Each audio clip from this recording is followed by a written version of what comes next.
उसने शिक्षक बनने के लिए बंबई नगर निगम में आवेदन किया, लेकिन कोई जगह खाली नहीं थी और 19 फरवरी 1936 को खेड़ा जिले के बोरसद तालुका में नियुक्त हुआ। जब उसने बताया कि वह हरिजन है, युवक के प्रमाण पत्र को जमीन पर फेंक दिया गया ताकि उसे छूने की जरूरत न पड़े। दफ्तर में रखा पानी वह छू भी नहीं सकता था। कुछ समय बाद उसे एक अन्य पटवारी के साथ काम सीखने के लिए भेजा गया, लेकिन वह पटवारी भी उसे पूरी तरह से अनदेखा करता रहा। उसके पास बैठने के लिए कुर्सी भी नहीं थी और जब उसने एक कुर्सी पर बैठने की कोशिश की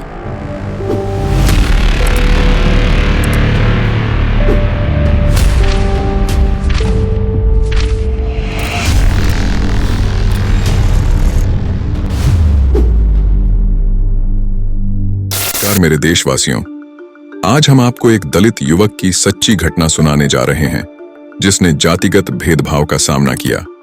यह कहानी 1933 से शुरू होती है, जब इस युवक ने वर्नाक्युलर फाइनल एग्जाम यानी कि स्थानीय भाषा में प्राथमिक शिक्षा की अंतिम परीक्षा पास की।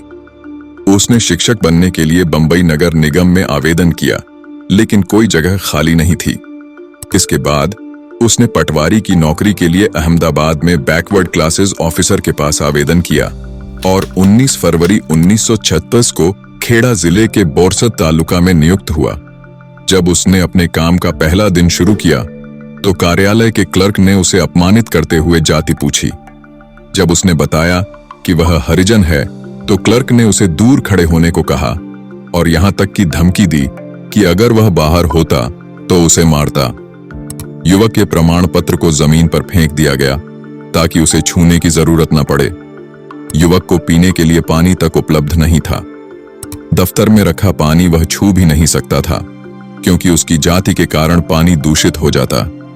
उसके लिए एक जंग लगे पुराने बर्तन में पानी रखा गया, लेकिन पानी वाला कर्मचारी जब चाहता तभी उसे पानी देता।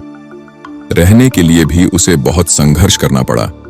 ऊंची जातियों के लोग उसे किराए पर घर नहीं देते और दलित समुदाय भी डर के मारे उसे जगह नहीं दे रहे थे। इस वजह से उसे खुले में भजिए खाकर रात बितानी पड़ी। आखिरकार उसने पैतृक गांव जेंट्रल से 11 मील चलकर रोज दफ्तर जाना शुरू किया। कुछ समय बाद उसे एक अन्य पटवारी के साथ काम सीखने के लिए भेजा गया, लेकिन वह पटवारी भी उसे पूरी तरह से अनदेखा करता रहा।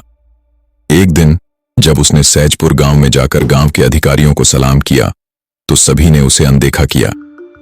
उसके पास बैठने के लिए कुर्सी भी नहीं थी और जब उसने एक कुर्सी पर बैठने की कोशिश की तो उसे तुरंत उठाकर बाहर निकाल दिया गया। भीड़ उसे धमकाने लगी, यहां तक कि मारने की धमकी भी दी। उसने अपने जीवन से तंग आकर मामलतदार को एक पत्र लिखने का निश्चय किया जिसमें उसने अपनी मौत की संभावना जताई। पत्र पढ़ने के बाद भीड़ ने उसे छोड़ दिया और वह बंबई लौट आया। यह कहानी हमें याद दिलाती है कि उस समय जातिवाद कितना कठोर था और दलितों को अपनी जाति के कारण कितना भयानक भेदभाव सहना पड़ता था।